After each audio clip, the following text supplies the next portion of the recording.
Hello मेरे प्यारे बच्चों, कैसे हैं आप सभी लोग। जैसे कि आप सभी को पता है कि हम बहुत दिनों से शॉर्ट वीडियोस लेके आ रहे हैं, बहुत इंपॉर्टेंट है। हर एक छोटे छोटे टॉपिक को हम यहाँ पर डिस्कस कर रहे हैं, तो थोड़ा लाइक सब्सक्राइब शेयर कर दिया करो। सबसे पहली बात तो आज की वीडियो में हम बात करने वाले हैं बच्चा जी, बहुत इंपॉर्टेंट है, कॉम्प्रीहेंसिबल इनपुट। इसे हम बोधगम्य निवेश भी कहते हैं।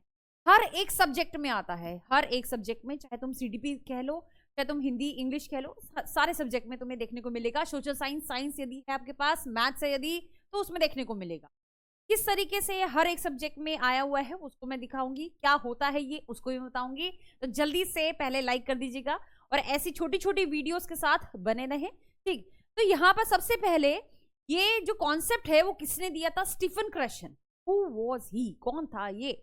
एक ऐसा व्यक्ति था जिसने कहा कि सेकंड भाषा, कि द्वितीय भाषा को सीखने के लिए हमें यहाँ पर बोधगम्य निवेश का इस्तेमाल करना चाहिए। बोधगम्य निवेश का मतलब होता है बोध, बोध का मतलब होता है अर्थ, अर्थ का मतलब होता है कि यहाँ पर बच्चों को समझ बिठानी है हर एक कॉन्सेप्ट के बारे में। जो भी हम पढ़ा रहे हैं, मान लो पेड़ पढ़ा रहे हो तुम, नेबरहुड, पास पड़ोस पढ़ा रहे हो, तुम कुछ भी पढ़ा रहे हो, तो उसके लिए जैसे मैं ये पढ़ा रही हूँ, तो मैं क्या कर रही हूँ, मैं चित्रों का सहारा ले रही हूँ, मैं यहाँ पर चित्र लेके आ रही हूँ।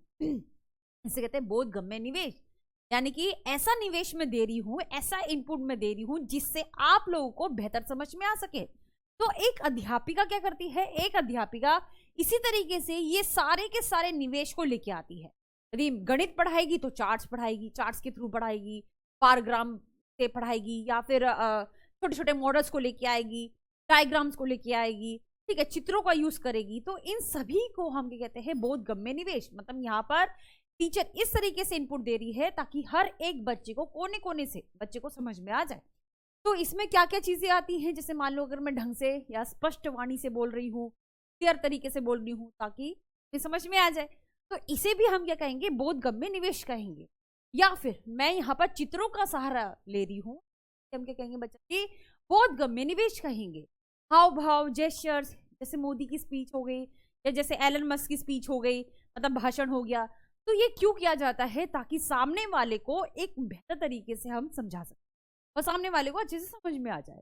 फिर यहाँ पर भाषा, कहानियां, हम यहाँ पर स्टोरी टेलिंग का यूज करते हैं ताकि सामने वाले को अच्छे से समझ में आ जाए। समझ में आ रही है?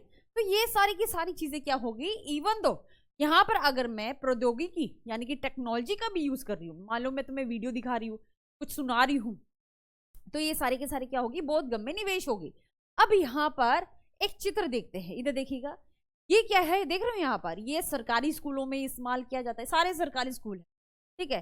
जैसे मान लो यहाँ पर मैडम क्या कर रही है? मैडम कहानी पढ़ा रही है ना, धम कदम, कुछ इस तरीके से पढ़ा रही है। फिर यहाँ पर कुछ चित्र वगैरह है, कुछ यहाँ पर फोटोज है, चार्ट्स है और कलरफुल एनवायरमेंट है, बोधगम्य निवेश हो। या फिर यहाँ पर कोई चार्ट है, ठीक है, यहाँ पर कुछ फ्लैश कार्ड्स लगाए हुए हैं, कोई छोटे छोटे चित्र लगाए हुए हैं, ये सारे के सारे क्या बच्चा जी? बोधगम्य निवेश है। अब एक और चीज बहुत इंपॉर्टेंट है, क्यों दिया जाता है तो ध्यान से रखिएगा कि इन्होंने क्या कहा था? स्टीफन क्रशन ने कहा था, सुन लो मेरी बात। स्टीफन क्रशन ने एक फॉर्मूला दिया था जिसका मतलब है I+1। क्या कहोगे? I+1 जब I जमा 1, क्या मतलब है? I का मतलब है तुम्हारा स्तर, मतलब तुम्हारा लेवल। मैं कुछ भी पढ़ाऊंगी, मैं तुम्हारे से थोड़ा सा ऊपर लेवल करके पढ़ाऊंगी ताकि तुम्हें और भी अच्छे तरीके से समझ में आए। और जैसे मान लो जो चीजें हमें पहले से ही पता है वही मैं तुम्हें बता रही हूँ, सीटेट में वही बता रही हूँ, कोई मतलब है? नहीं है। तो इसलिए मैं क्या करूंगी? मैं थोड़ा सा अलग लेवल, मतलब जैसे ऐसे ऐसे क्वेश्चंस, मतलब इसके ऊपर कैसे क्वेश्चंस आए हैं वो दिखाऊंगी। यानी कि तुम्हारे से एक स्तर क्या हो गया? एक स्तर ऊपर हो गया। तो आई का मतलब क्या हो गया? आई का मतलब हो गया बच्चा जी तुम्हारा स्तर, ठीक। और +1 का मतलब क्या हो गया? एक स्तर ऊपर। क्या कहोगे? एक स्तर ऊपर। तो जब भी हम बोधगम्य निवेश की बात करते हैं, एक स्तर ऊपर जो है हम पढ़ाते हैं, मतलब ऐसे चित्रों का सहारा इसलिए लिया जा रहा है ताकि एक कदम और ऊपर तुम्हें बढ़ाया जाए, ठीक है, तुम्हारी समझ को बढ़ाया जाए। अब यहाँ पर कैसे क्वेश्चन आते हैं फटाफट से लगा दो। यहाँ पर सबसे पहला क्वेश्चन, मतलब बहुत बार ये क्वेश्चन आया हुआ है कि बोधगम्य निवेशों का विचार सर्वप्रथम किसके द्वारा दिया गया? बताओ फटाफट से क्या होगा? स्टीफन क्रशन होगा, नोम चॉम्स्की होगा, B.F. स्किनर होगा, या फिर लैरी सेलिंकर होगा? तो सही उत्तर क्या है इसका? सही उत्तर है, फटाक से लगाएंगे, सही उत्तर है स्टीफन क्रशन, ठीक है कि नहीं? फिर यहाँ पर बात आती है किसकी? फिर बात आती है नेक्स्ट क्वेश्चन, इधर देखो, चित्रों और वास्तविकता, वास्तविकता का मतलब होता है रियालिया, मतलब रियल लाइफ ऑब्जेक्ट का हम इस्तेमाल कर रहे हैं, ठीक है। तो वास्तविकता का उपयोग करके सुगम संवाद प्रदान, सुगम संवाद को भी हम यहाँ पर बोधगम्य निवेश ही कहते हैं, ध्यान रखिएगा। सुगम संवाद, बोधगम्य निवेश एक ही बात है, ठीक। तो अगर हम इसका इस्तेमाल कर रहे हैं, क्यों कर रहे हैं बताइएगा, कि इसने छात्रों को मुख्य सामग्री से हटा दिया है, ये कहोगे। यह है अभिकल्प संवाद को अधिक संगठित और समझने योग्य बनाता है, ये कहोगे। या फिर यह छात्रों को मुख्य सामग्री से हटा देता है, इसका सुगमता पर कोई प्रभाव नहीं है। तो उसका सही उत्तर क्या होगा, ये संवाद को और भी बेहतर बना सकता है। मतलब अगर हम डिस्कशन कर रहे हैं और डिस्कशन करते करते तुम मुझे देख पा रहे हो, मैं तुम्हें सुन पा रही हूँ, पर कमेंट बॉक्स में कुछ 4 चीजें लिखोगे, मैडम कैसा लग रहा है, समझ में आ रहा है कि नहीं आ रहा है, या तुम और बताओगे कि मैडम इसके ऊपर भी टॉपिक ले आओ, तो इससे और बेहतर एक हमारे अंदर साझेदारी होगी, हमारे अंदर एक अच्छा बॉन्डिंग बनेगा, है ना। तो जरूरी नहीं है कि हाथ मिलाने से ही सब कुछ हो जाता है, तो दिल मिलने चाहिए, बात तो ये। तो इसको हम क्या कहेंगे, इसको हम कहेंगे सुगम संवाद, ठीक। एक और क्वेश्चन आया है, कैसे क्वेश्चन आया इसको देखो।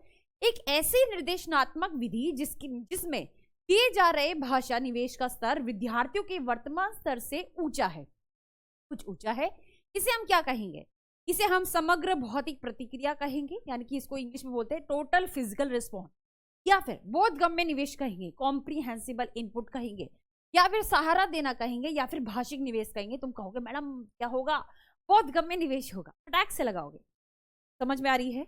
एक और क्वेश्चन है बच्चा जी, एक और क्वेश्चन है, तो कैसे छोड़ दे, इस क्वेश्चन का उत्तर आप लोग मुझे बताएंगे। क्या कह रहे हैं यहाँ पर कि कॉम्प्रिहेंसिबल इनपुट जो भाषा शिक्षण की प्रारंभिक अवस्था में प्रस्तुत किया जाता है, निम्नलिखित में से क्या नहीं है, क्या नहीं है। पाठ्य पुस्तक यानी कि पाठ्यक्रम पूरा करने के लिए निर्धारित पुस्तक ये होगा, बड़े आकार वाली पुस्तक जैसे मान लो चित्रात्मक कहानियां, शिशु गीत ये होगा, या फिर कक्षा पुस्तकालय पुस्तकें, कॉमिक ये होगा, या फिर मीडिया सहायक सामग्री, पत्रिकाएं, पत्र या ऑडियो सीडी। क्या होगा इसका सही उत्तर, जैसे कि प्रथा रही है, इसको मैं कैसे छोड़ दूं, इस क्वेश्चन को मैं तुम्हें होमवर्क भी दूंगी और आप मुझे कमेंट बॉक्स में बताएंगे, मैं यहाँ पर आंसर दूंगी अगर आपका उत्तर सही होगा, ठीक है। तो उसको जरूर देखिएगा और बस इसी तरीके से साथ बना रहे, निभा रहे, और छोटी छोटी वीडियोस के साथ मैं आती रहूंगी। हर एक सब्जेक्ट में मैं बहुत कुछ लेके आने वाली हूँ, तैयार रहिए आप भी और मैं भी। सभी को नमस्कार। सभी